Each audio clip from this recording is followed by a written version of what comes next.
wabarakatuh.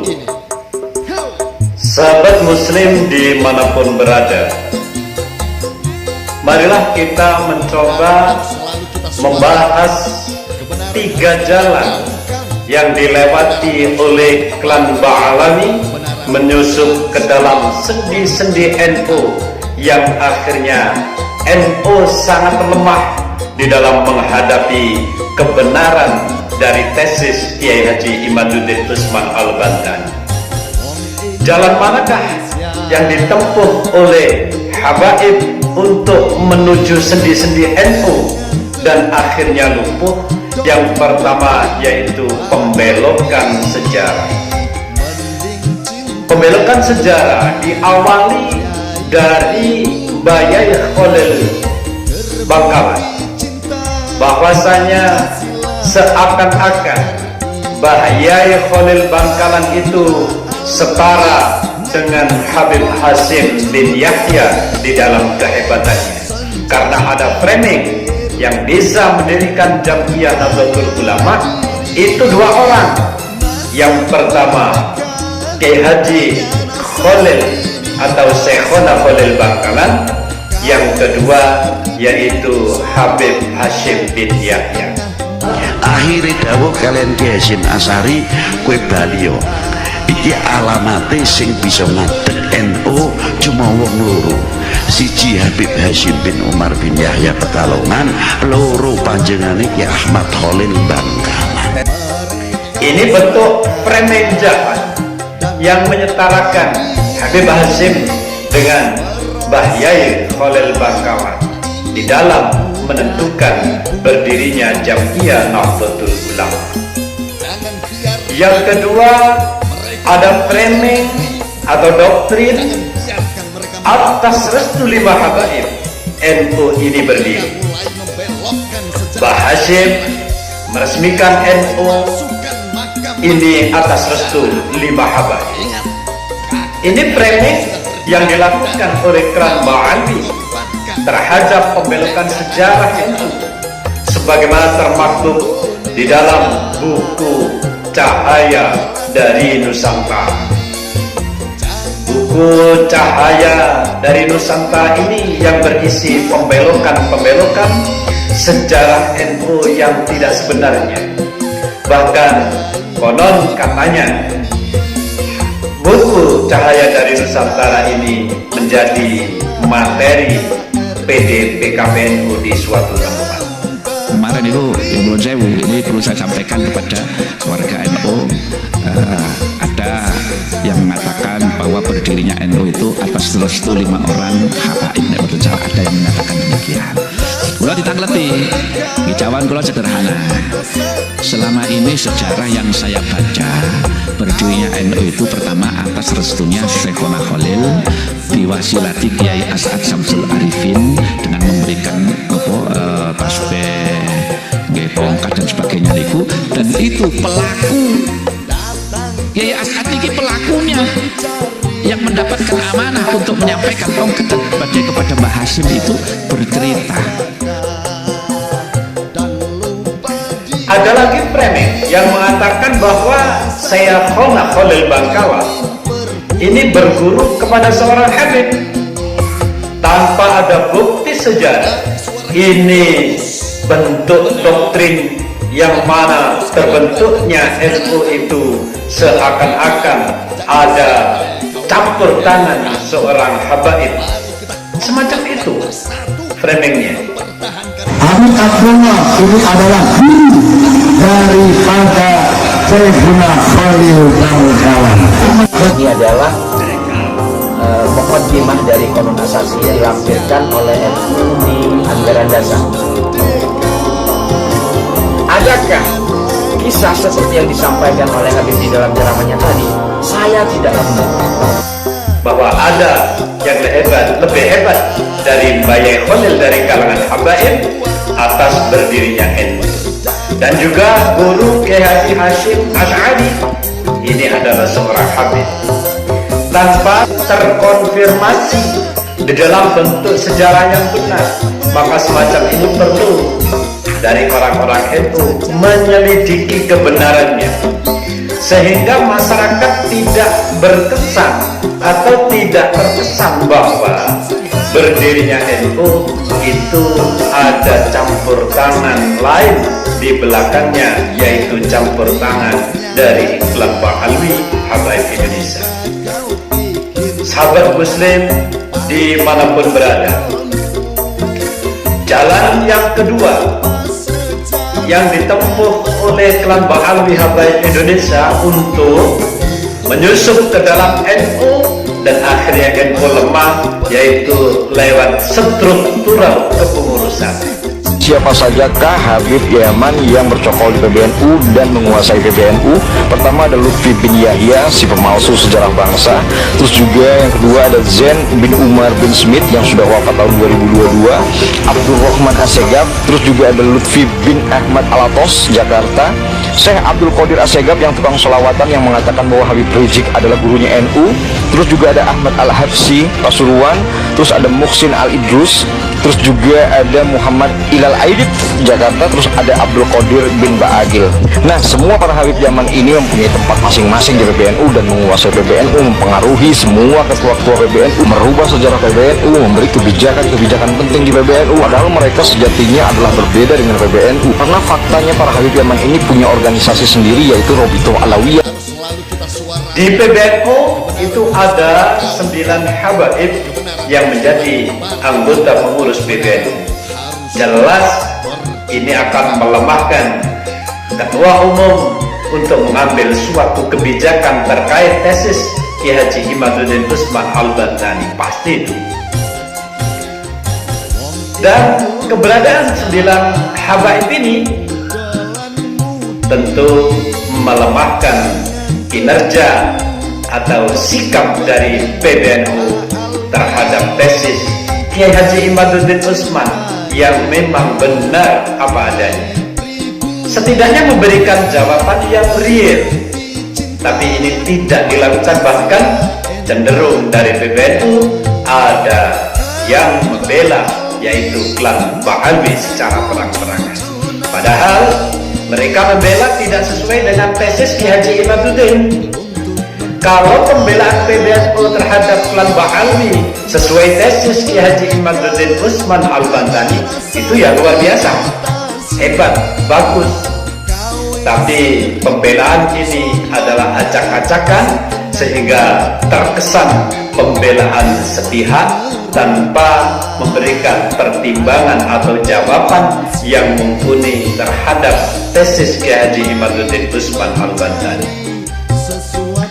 Jadi di kepengurusan ini melemahkan PBNU untuk bertindak tegas atas tesis Ki Haji Imaduddin Usman Al-Bantani. Dan yang kedua di kepengurusan atau di struktural yang menjadi melemah, yaitu di Jatman. Setelah dipimpin oleh Habib Lutfi, Jatman banyak berubah. Semenjak Jatman dipegang Habib Rizik, maaf, sejarah pendirinya berbeda. Itu ketika di Republik merubah istilah. Jadi Mbah Muslim Meranggan itu kasih NU ada Mustasar, ada Suriah, ada Tanfidiyah, ada Awan. Di Tarekat ada Mustafat, Ifadiyah, Indoiyah, Imdadiyah. Itu di Jatman dulu ada kayak gitu. Nah, semenjak dipegang dulu istilah Mustafat diganti Majelis Ifta. Dia pun tak tentang Pekalongan.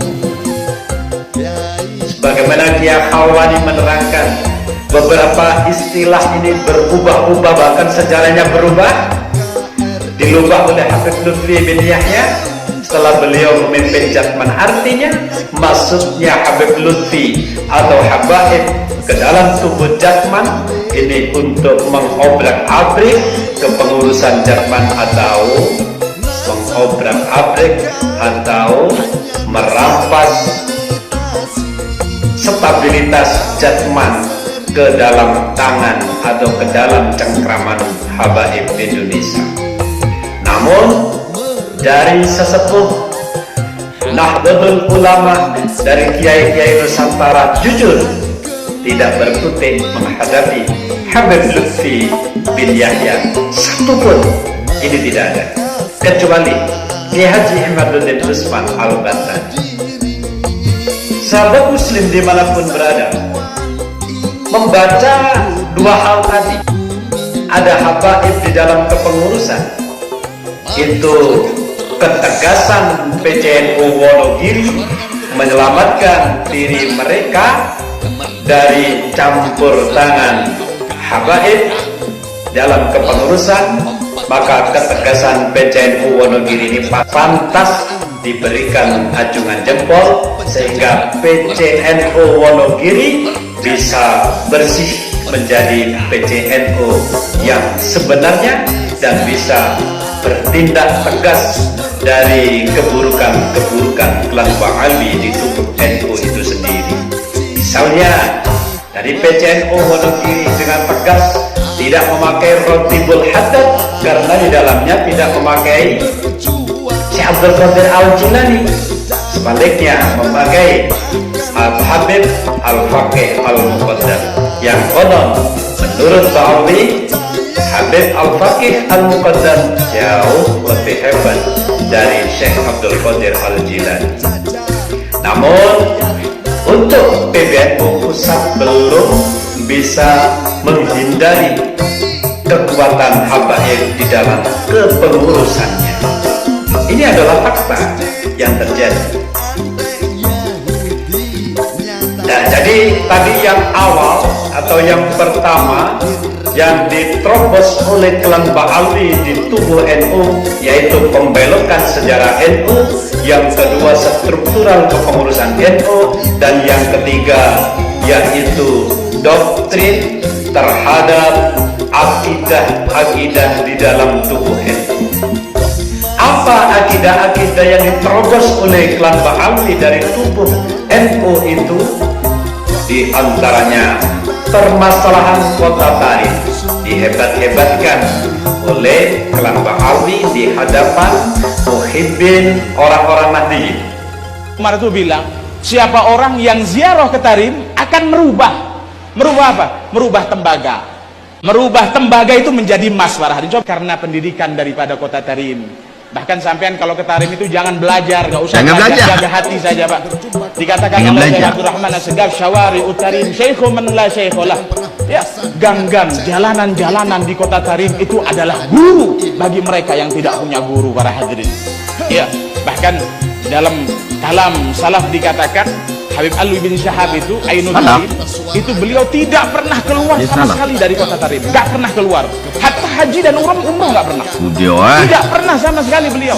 Ya, beliau keluar dari kota Tarim dua hal saja, ziarah Nabi Hud dan hadrahnya Habib Ahmad bin Zain di Hauta. Itu aja. Bahkan haji dan umrah enggak. Ketika ditanya, Habib, kenapa engkau enggak haji, enggak umrah? Beliau mengatakan, ana asyum raihatan Nabi inda ziyarah Faqihil Muqaddam. Aku cium baunya Rasulullah setiap hari Nabi itu di magamnya Faqih Muqaddam. Ya, katakannya oleh ahli syair, baladun taba maskanuha walaha rabbur rahim. Faida sa'alat al-falasifatu yaqul jannatu dunya Tarim. Ya, surganya dunia itu Tarim para walaupun bangunannya itu tanah. Kota Tarim jauh lebih hebat, seakan-akan lebih hebat dari kota suci Makkah dan Madinah. Bahkan seorang Habib tidak pernah umrah, tidak pernah haji, itu karena selalu mendengar, merasakan bau harum Rasulullah di Makkah. Habib Al-Faqih Al-Muqaddam setiap hari. Lalu untuk apa pergi ke Makkah dan Madinah? Itulah framing bahwa Tarim jauh lebih hebat dari kota Madinah. Bukan hanya itu, Tarim adalah guru dari semua orang yang tidak punya guru. Bahkan Tarim bisa merubah tembaga menjadi emas, itu kata mereka. Merubah seorang kiai, seorang ustadz menjadi waliullah, tidak usah belajar apapun.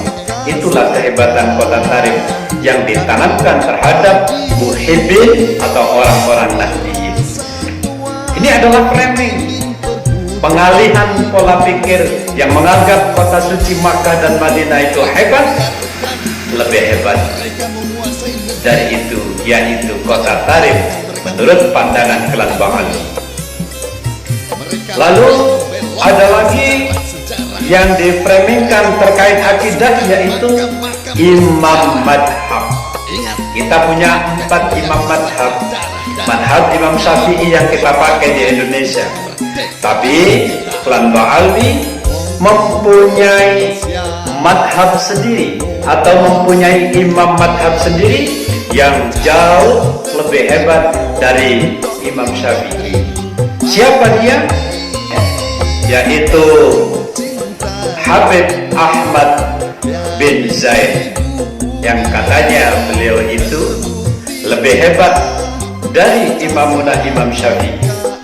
يقولون الشافعي يعني في الظاهر أما في الباطن ففوق الإمام الشافعي. Nah, dikatakan bahwasanya Al-Habib Ahmad bin Zaid ini seperti Al-Imam Syafi'i di dalam ilmu zahir, adapun di dalam ilmu batinnya, di dalam kewaliannya jauh di atas Al-Imam Syafi'i.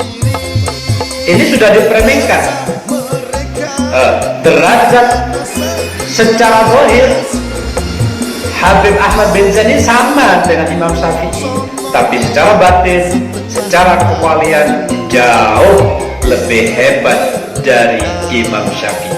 Itulah kelebihan dari Ahmad bin Zaid yang merupakan orang madhab dari klan Ba'alwi yang seakan-akan mengarah ke situ.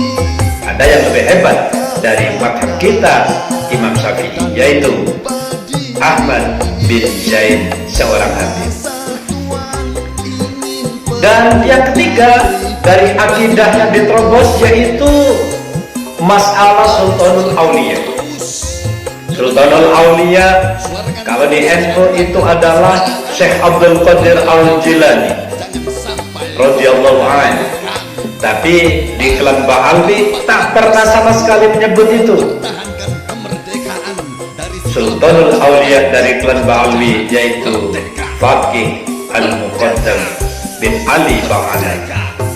Bahkan Faqih Al-Muqaddam ini lebih hebat dari 4 imam madhab.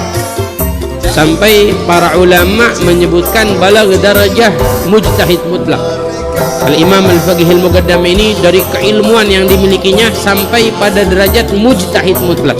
Derajat mujtahid mutlak ini di dalam fiqih ini seperti derajatnya Al-Imam Syafi'i, seperti derajatnya Al-Imam Malik bin Anas, seperti derajatnya Al-Imam Ahmad bin Hanbal. Namun Al-Imam Al-Faqih Al-Muqaddam beliau tidak serta-merta untuk menjadikan madhab tersendiri, namun beliau tetap mengikuti di dalam fikih madhab Al-Imam Syafi'i, dan beliau juga menganjurkan para keturunannya, para anaknya untuk mengikuti madhab tersebut. Lebih hebat dari 4 imam madhab, mujtahid mutlak katanya. Dan jauh lebih hebat dari Syekh Abdul Qadir Al-Jilani. Bahkan framingnya memang di dunia ini Syekh Abdul Qadir Al-Jilani lebih terkenal daripada Habib Faqih Al-Muqaddam. Tapi di akhirat, di alam barzah, Faqih Al-Muqaddam bin Ali Ba'alawi jauh lebih terkenal. Ini framing dari klan Ba'alwi terhadap akidah orang-orang Nahdiyin. Al-Faqih Al-Muqaddam Muhammad bin Ali Ba'alawi, maqam beliau sangatlah tinggi sekali sehingga beliau tahaddusan bin ni'mah. Diriwayatkan beliau berkata, ana fil awliya ka Muhammad fil anbiya. Kedudukan saya dengan para wali Allah yang lain seperti kedudukan Nabi Muhammad di hadapan para nabi Allah. Tidak sampai di situ. Zikir-zikir yang ada di klan Ba'alwi pasti memakai tawasul pada Faqih Al-Muqaddam dan tidak memakai tawasul kepada Syekh Abdul Qadir Al-Jilani. Pasti. Contoh seperti Ratibul Haddad, itu tawasulnya pada Faqih Al-Muqaddam, tidak kepada Syekh Abdul Qadir Al-Jilani. Semacam itu. Padahal kalau di NU wajib memakai tawasul Sultanul Aulia, yaitu Syekh Abdul Qadir Al-Jilani. Itulah diantara akidah-akidah yang diterobos, yang akhirnya orang-orang NU muhibbin dari kaum Nahdiyin sudah lemah dan terpontang-panting menghadapi tesis Kiai Haji Imaduddin Usman Al-Bantani. sungguh sangat beruntung. Contoh yang beruntung yaitu PCNU Wonogiri tidak memakai wirid Rotibul Haddad, melainkan memakai wirid Rotib Ar-Rifaiyah dan Rotib Syekhona Khalil Bangkalan. Yang keduanya memakai tawasul kepada Syekh Abdul Qadir Al-Jilani. Sahabat muslim dimanapun berada, itulah 3 terobosan dari klan Ba'alwi menuju penghancuran sendi-sendi NU di dalam menghadapi tesis Kiai Haji Imaduddin Utsman Al-Bantani. Yang pertama dari sisi pembelokan sejarah, yang kedua masuk dalam struktur kepengurusan, yang ketiga akidah NU diselewengkan menuju akidah Ba'alwi. Dengan masuknya 3 hal ini di tubuh NU, akhirnya NU lemah, tidak bisa bertindak tegas menyikapi kebenaran dari tesis Kiai Haji Imaduddin Utsman Al-Bantani. Seharusnya dari PBNU kalau ingin membela Ba'alwi harus dibela sesuai dengan tesis Kiai Haji Imaduddin Utsman Al-Bantani. Ini baru pembelaan yang luar biasa, bisa diacungi 2 jempol. Namun itu tidak terjadi. Tidak bisa memberikan pembelaan dengan benar, melainkan membela tanpa memberikan rujukan dalil. Sahabat muslim dimanapun berada, seandainya 3 jalan tadi tidak diterobos oleh klan Ba'alwi, tentunya pada hari ini tesis Kiai Haji Imaduddin Utsman Al-Bantani direspon positif oleh PBNU dan memberikan keputusan dengan benar bahwa tesis Kiai Haji Imaduddin Utsman Al-Bantani itu adalah real, bahwa Ba'alwi Habaib Indonesia jelas-jelas putus nasab kepada Rasulullah berdasarkan kajian kitab nasab, berdasarkan penelitian ilmiah tes DNA. Ini adalah fakta. Namun fakta ini tidak diterima oleh jajaran PBNU dan sebaliknya memberikan pembelaan tanpa menjawab dalil dari tesis Kiai Haji Imaduddin Utsman Al-Bantani. Sahabat muslim dimanapun berada, marilah kita sama-sama menjaga marwah Nabi besar Muhammad SAW dan marwah NU di hadapan Jam'iyah Nahdlatul Ulama. Dan mudah-mudahan selanjutnya orang-orang NU pada sadar bahwa klan Ba'alwi telah menghancurkan sendi-sendi NU dan perlunya bertindak tegas membersihkan orang-orang dari Ba'alwi dari tubuh NU sehingga NU bisa menjadi NU yang kembali seperti semula. Wallahul muwaffiq ila aqwamit thoriq. Wassalamualaikum warahmatullahi wabarakatuh.